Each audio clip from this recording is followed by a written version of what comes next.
Okay, everybody, welcome back. We are in a clan war right now. We've got Sagacity versus Clan Simple One. And man, Firebat Hero firing out. New recruit from Sagacity, going ahead and winning first two games very decidedly, very quickly. Both matches under 11 minutes. Use of the Flying Chandelier, aka the Warp Prism, in the first game to defeat the Zerg player. In the second game, PvP, he went with a little DT rush on him. Worked out pretty good. So Pretty early wins. I do like the strats though. He did both times. He caught his opponent off guard. They didn't prepare for it in time, and he just killed them really fast. Absolutely. So we are going to see this third game. They are going to send out Zeke. So this will be Firebat Hero from Sagacity versus CSO's Zeke. I'm on 0-0, Dark, and I don't know about you. You ready to go? Yeah, I'm ready when you are, sir. Okay, going to count it down. 3, 2, 1, go. Okay, so as I said, we've got Firebat Hero spawning as the purple Protoss. We are on Shakura's Plateau. Cross position, we've got Zeke as the yellow Zerg. I'm Tumba. Co-casting this event with me is Dark and Light. Yes, indeed. Hopefully we see a bit of a longer game. I do know, I have found out that actually that Firebat is more of a macro player. He likes to play macro games, so... Yep, throwing a lot of the creative styles out in the beginning, maybe switching it up now with some macro play. It would be fit this map, especially in cross positions with a PvZ matchup. We typically see longer games out of it. You can't really pull off any kind of early aggression. Yeah, I love this map. Love this map, PvZ. I really do. I feel it's a great matchup map for the two races, and of course, I like to go Nexus first on 16, followed by a Forge. Some players go Forge first. I like to go Nexus first, especially in cross position. So we will see what happens here. We do see that trademark pylon going down though, which is indicative of Forge fast expand. So we'll see what happens here. Yep. The pylon there, it will just keep him from getting supply blocks, so it's not certain what we'll be seeing yet, but he is sending that probe release, so Forge should be coming down. Yeah. Yeah, so opting for the 12 Forge rather than the 16 Nexus. Yep. Just playing a little safer. He doesn't know where his opponent is just yet, and he is scouting him now, but just want to keep safe, watch out for early lings, get that cannon up in time just in case there's a 6 bull or something like that. Absolutely. Nothing worse than early lings up in your base. Yeah. Good control. No, you can handle it with great control of your probes. But who wants to deal with that? Yeah, not a situation you ever really want to be in. Looks like he will be putting that cannon down, or a Nexus, we'll have to see. Probably cannon. So a little bit about Sagacity. Of course, they came out with the Sagacity Invitational, very popular tournament. A lot of big name players in there. Yep. Some Korean players in there as well.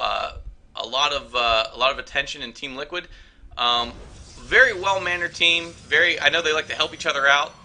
Adama being their GM over there, and now team leader, doing a wonderful job with this lineup, I think. Hopefully we'll get to see some of the other players showcased in this clan war. But I don't want to root against Firebat, but... yeah, he is dominating so far. We'll have to wait and see if his opponent, Zeke, can take him down. Absolutely. He dropped a gateway. He's going to probably drop a cannon here soon. Yeah, there it is. He has the Nexus down, warping in. Pretty standard so far from both players. Yeah, now let me ask you this, Darkin. As a Zerg player, on this particular map, when you see, you know it's almost inevitable, you're going to see that Forge first. I know you're a fan of drop play, early drop play, even sometimes a Spinecrawler rush a la Nestea. Yeah, but, not too good, the Spinecrawler in this play because of the ramp, but the drop play is pretty strong if you can pull it off. What do you like to do? Well, typically, just if I'm going for a long game, I'll try to get that third expand up early, be ready for Void Rays, because the third is pretty far away from the natural, or I will, if I'm looking to end their game early, I will get some early link drops in, try to get an advantage, even snipe the Nexus maybe, in the main. Yeah, it's a big morale. It's bad for morale, not moral, but morals too, I guess, because you'll be swearing up a storm once you've got lings in your main, and if you lose that Nexus, it's really hard to come back from mentally, nonetheless, just in game alone. You know, that's a big victory for the Zerg there. I did play one player where I did get the drop off just before he was getting Void Rays out of his double Stargate. I shut both down and killed his Nexus. That was a pretty hard thing for him to deal with. Nothing more satisfying, I don't think, than having that happen. Yeah, now, it was very fun. I know as a Protoss, what you want to do here as well, you've got a fairly large main, so what you want to do is get a good pylon spread. You want Yeah, to make sure hide your there's no, tech yeah, so that there's no overlords coming in and scouting it. absolutely. I'll be very Usually favoring this back spot behind the assimilator for a lot of sneaky tech. sure, and he's opting to go for Stargate, which I like. You know, get a Void Ray out, get to his third. Actually, you saw a new style that you mentioned to me from Sage. Was it Sage? Yeah, with the Warp Prism, Zealot, and I believe Airplay, was it? Yeah, I don't know if he uses Phoenix. Oh Yeah, he wait, does use Phoenix, I believe. Snipes Overlords, keeps his opponent's supply blocked, and does damage with Zealots. Very, I cool like play. that. That's very cool. I'm gonna have to look into that. But as we see here, Sagacity's Firebat going ahead and laying down double Stargate. So not Pretty exactly. common build on this map. Yep. Very effective here if your opponent does not scout and prepare for it. We'll be interested to see exactly how Zeke responds to this. Typically, a lot of Zergs are cautionary. They do throw down that Evo chamber that we're seeing. If he gets a lair early, he should have no issue. He can get Hydras out, or even if he gets a really early Spire Mutas to deal with this. He is taking a lot of gas. Looks like he is favoring heavy tech play. Getting a second Evo chamber, actually. What I do like. However, it's going to be going down from him. Sorry, go ahead. No. I was just saying what I like is if you note his spine crawler placement, how he's got two kind of guarding the edge there.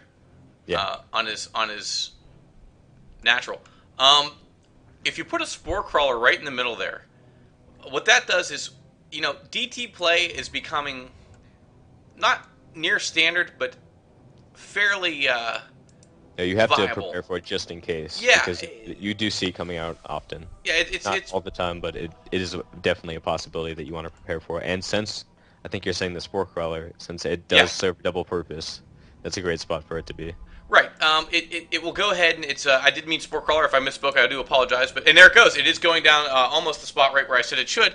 And what Good that call. yeah, well, it's good detection for the Zerg. And if any DTs try to sneak in, those spines will make short work of it. And as well, it sort of is an early warning system against any airplay if you're not particularly focused on that part. You should be. You should see it coming the whole way. But if you don't, it'll sort of let you know, hey, something's here. You better get over and check it out. Be it a Void Ray or a Phoenix, whatever, what have you. Looks like we do have 5 or 6 Void Rays coming out. He is queuing a 6th one up, so it looks like he'll be favoring a very heavy airplay, maybe even all in here. With a lot of gateway support coming. Has Zeke seen this? He has not, by the look of it, I'm looking at his vision now, he has not spotted either Stargate or any of the Void Rays so far. He hasn't really scattered at all with Overlords. Could be dangerous for him. He is throwing down some Spore Crawlers for safety, though. Adding another gateway and a robo. Yep. He is favoring the Zergling Baneling play that we see a lot from Maro and some Korean Zergs lately. It's pretty strong. We actually saw Maro defeat Cruncher with it today in the EG Masters Cup. Okay, so here we go. Looks like we're going to see some action. Void Ray's heading out, and I know typical Sagacity play will be head right for the third, and it's a smart play because it's what you should do. Yeah, but his opponent has not taken a third in the normal spot. He is taking it in the closer third in the alcove area over here, which it's a good decision against any early airplay. It is vulnerable to early blink stalkers, but I believe he is aware that that's not really coming. It would have hit probably earlier than this. Right, and now you see if I take a look at the unit counting station, Void Ray count up to 6. Yeah, That's a lot of Void Rays coming in. That's a heavy For investment. the natural now. There's a lot of Spore Crawlers coming down, so he has spotted it with the creep, but it's going to be a little late. Now this must do damage. Very Yeah, important. this is a very heavy investment for Firebat Hero. He is focusing down the queens, but he has to pull back. There's a lot of Spore Crawlers, a lot of queens there to defend.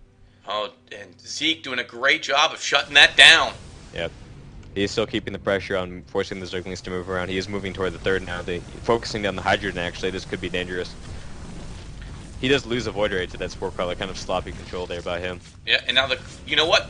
What is that? 3 or 4 queens, and a 5th coming up now, doing its best to go ahead and protect that Hydra Den to make sure he's got a response to these Void Rays.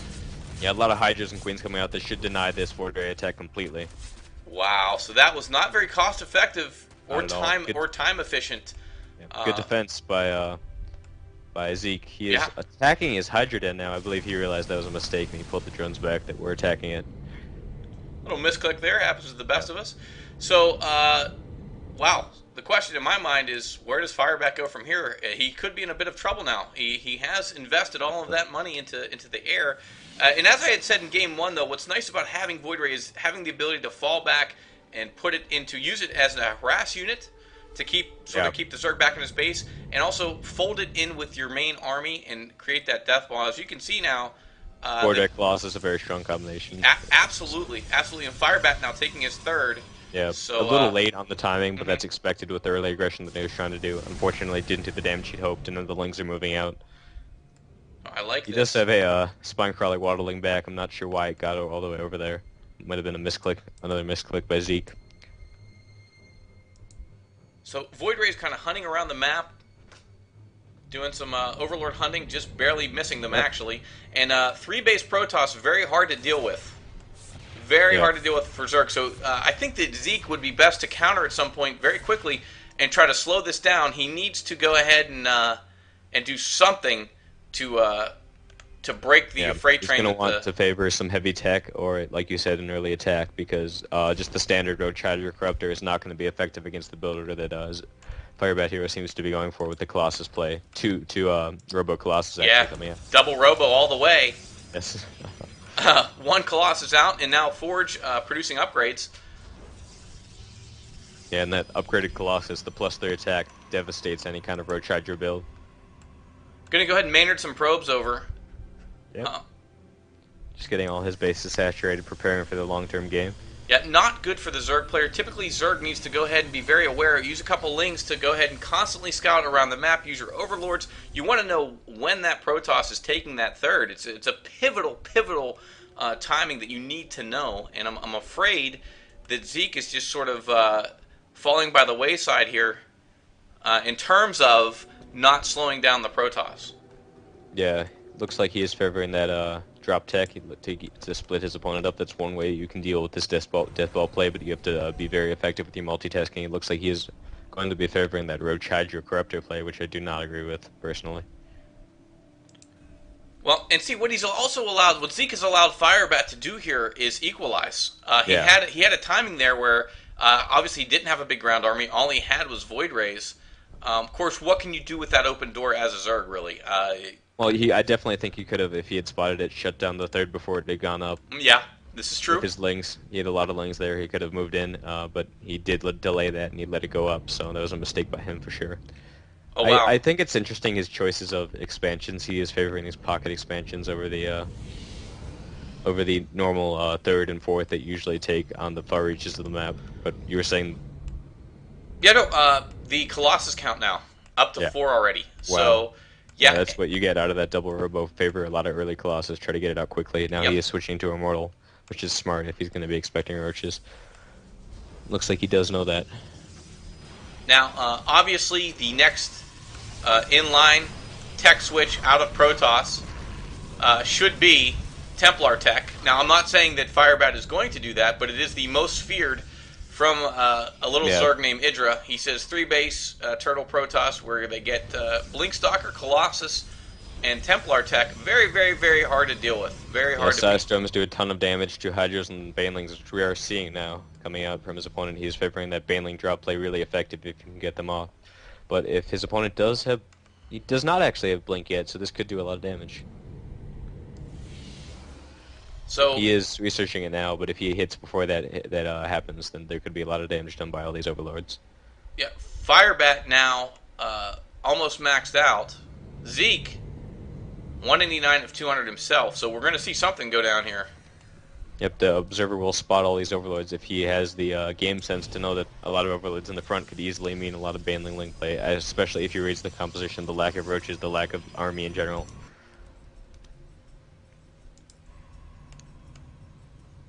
So he's sort of got that ball up, folded those Void Rays back in. He's postured enough. I think he feels like it's his time. He's going to start moving out here. I do not believe he has an observer with that army, though. It may not matter. He does matter. have it on top of the enemy army right now, by the look of it. I do not know if it got sniped or not. I'll check right now. Actually, he has 3 observers on the field. Oh, he does. I do. Yep, I do. He has 2 observers now. I do see them. They can be hard to spot. And here we go. Hold that thought. There's going to be a big engagement. Blinking he's beautifully. Moving in. Yep, here we go.